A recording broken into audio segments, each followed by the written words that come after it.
I think there was a hunger for that. I really do. I think there were so many very capable fundraisers who in many ways suffered under, little remarks like money grubbers, and they got their hand in our wallet and things like that. And they were very professional people who really cared and saw the need. And so there was this tremendous need and hunger out there. How do we do it? When we first started, we had basically one chapter, the Michigan chapter. And we were very successful in several programs that we put together where we had funding through vendors and so on.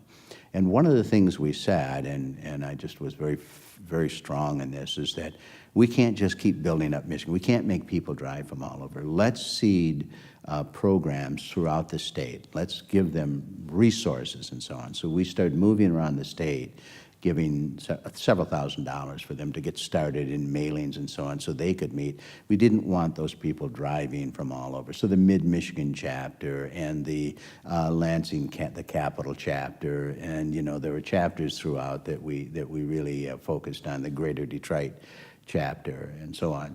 And then it was also important for me to meet with our seniors, because once you reached a senior level in fundraising, you felt that you didn't need to share with others. I mean, you got there, you reached it, you were a critical part of an important cabinet in your own organization and so on. And we would literally, 2 or 3 of us, Ken Isherwood, myself, and others, would go and say to people, you have a responsibility, and you're no busier than we are. And this is particularly true when I became head of the Sisters of St. Joseph Health System. We had about 60,000 employees, and it got to be very difficult trying to schedule time and so on. But I would always, whenever someone came and wanted to talk about fundraising or the profession, I would make that time. I don't care what time. It could have been 6, 7 o'clock at night.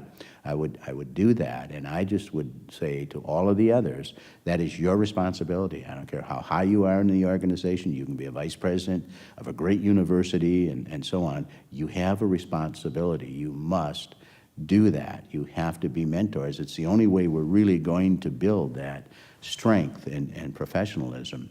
So that was one that we really started, and it really started to mushroom at the same time.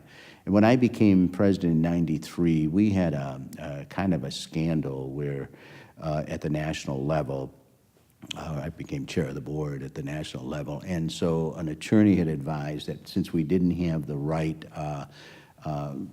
articulation of the enforcement codes and so on, that we drop our values, we drop everything, which they did at the time because it was a nascent organization afraid of being sued and so on. We came at it in a whole different way, and that's where I went after my good friend, Dr. Peter Ellis. And, trying to get money from Dr. Peter Ellis was not easy.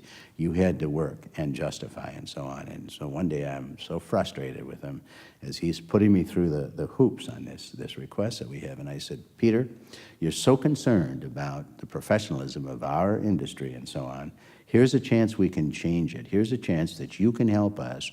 We can't, canceling is wrong. We've got to, let's do the enforcement procedures right. Let's do our code of conduct right. Let's get professional help. We can't afford attorneys, but you can give us money so we can get attorneys so we can turn this around. We shouldn't be going without values in the court of enforcement and so on. So he saw that. He just really, you had to justify it for him. And so not only did he help with that, but he also became involved in meetings and so on. He would come to Washington and meet with the president of the association and so on. And that, to me, had a national impact. And I used to often say to both Russ and Peter at that time that, I know you don't realize this because you think about that money coming from a state request. This has national impact. This really does. Because now we have a strong enforcement code. We have a strong code of conduct. We created a donor bill of rights. And then with that bill of rights, with anybody that had a CFRE, a Certified Fundraising Executive number behind them or name behind them, had to actually articulate that donor bill of rights to all of their donors so that they knew what their rights were and so on.